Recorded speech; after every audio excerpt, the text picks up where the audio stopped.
Howdy. Well, we're back for Gardening at FBP 2019, episode, I don't know what number, 5?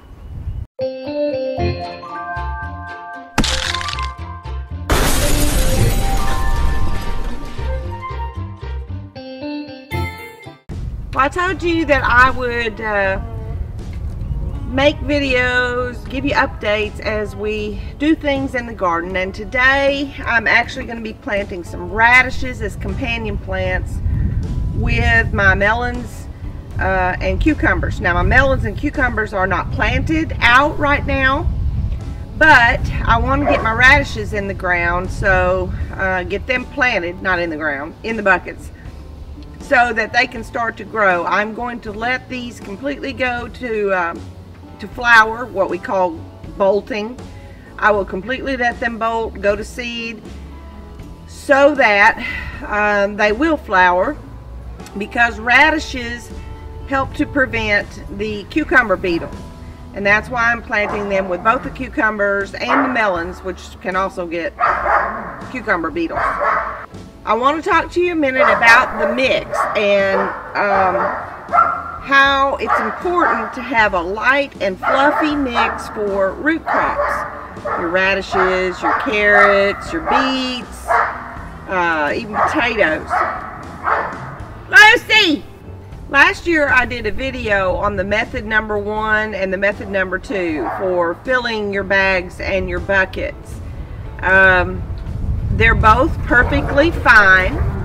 I like to do method number 2 now for filling for a lot of reasons, and one of it's just easier to me than method number 1. With method number 1, you're watering from the top a whole lot in layers until it is draining out the bottom of the net cup or the bottom of the bag if you're doing a grow bag.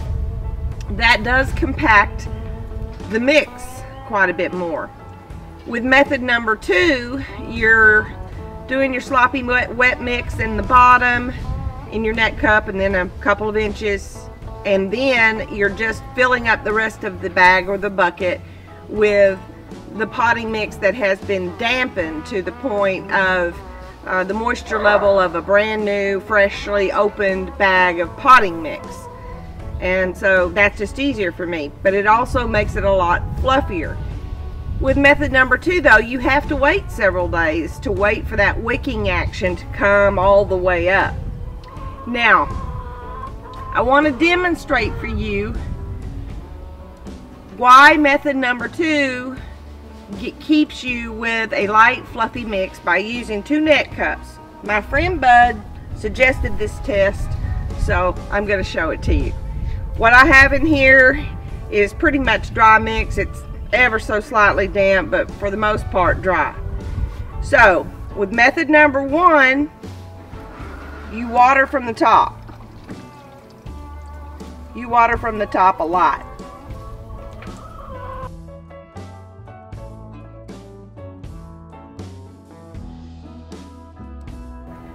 With method number 2 of filling, you are going to water it from the top when you're planting, whether you're planting the seed or you're planting a transplant. So I'm going to lightly water the top of this one. Okay, so this one is saturated. That's method number 1. This one has just got a little bit of sprinkle of water on the top, so this would be method number 2. Now I'm going to poke my finger in each one and see the difference in how the mix reacts. Let's start with method 1. Well, it's harder to poke it in, and it's very compact. I can tell that it's very compact when I'm poking it in with my finger. With method number 2, it's much easier, and see how it's even grabbing and it's fluffy around my finger.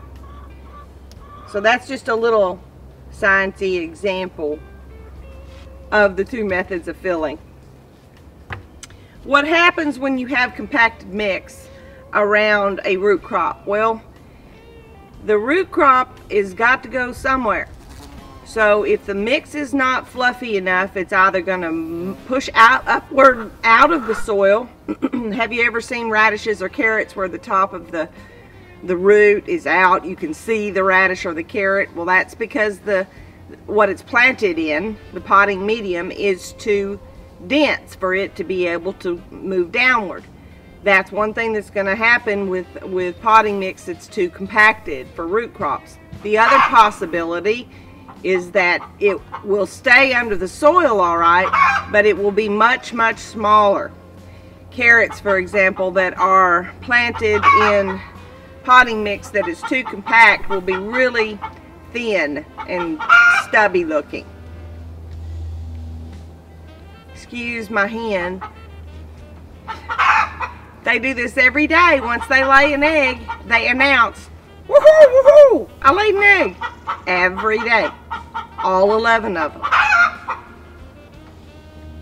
Okie doke, so let's go down below and I will show you how I'm going to plant the radishes. These 4 buckets on this gutter are going to have melons on them, and so as I mentioned, I'm planting radishes in the front of the bucket. I have climbing nasturtiums in the back. If you want to know a little bit more about companion planting, I've got a whole series on it, 5 parts. Alright, these are some white hailstone radishes, and I am just sprinkling a few in the front, probably about 20.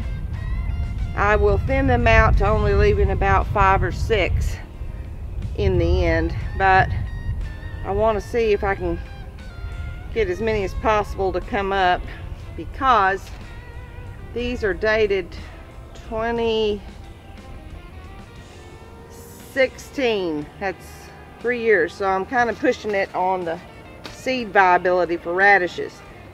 Now, radishes kind of like just a light sprinkling of soil over the top of them, so I'm just taking some of this mix and lightly sprinkling over where I put the seeds. At that point, now I know this bucket's already wicking because this nasturtium's been planted for a while and it's doing fine. Plus, if I stick my finger down in there, I can feel slight moisture about 4 inches down. So I know that it is wicking. The top appears dry, and that's pretty normal. After you plant these radishes, or whatever you're planting, you want to lightly sprinkle, stand up. You want to lightly sprinkle the top with water to about the depth of what you've planted. Now, radishes and carrots for that matter really like cooler temperatures to germinate, and we're pushing it a little bit here in the south. I'm a little late getting this going, but because they like a little cooler temperature, I'm going to put just a very light sprinkling of my easy straw on the top, and I will wet that in just a little bit. That's going to help hold the moisture in and keep it a tiny bit cooler. Each day you need to come back and check. Move the straw aside when you start to see the green shoots, then you can remove the straw completely. You want to check it every day to make sure that it's maintaining a light moisture. You don't want it wet, just slightly moist for radishes. So that's what I'm doing today. I've got several more buckets to do. Bye, and hope you have a good one.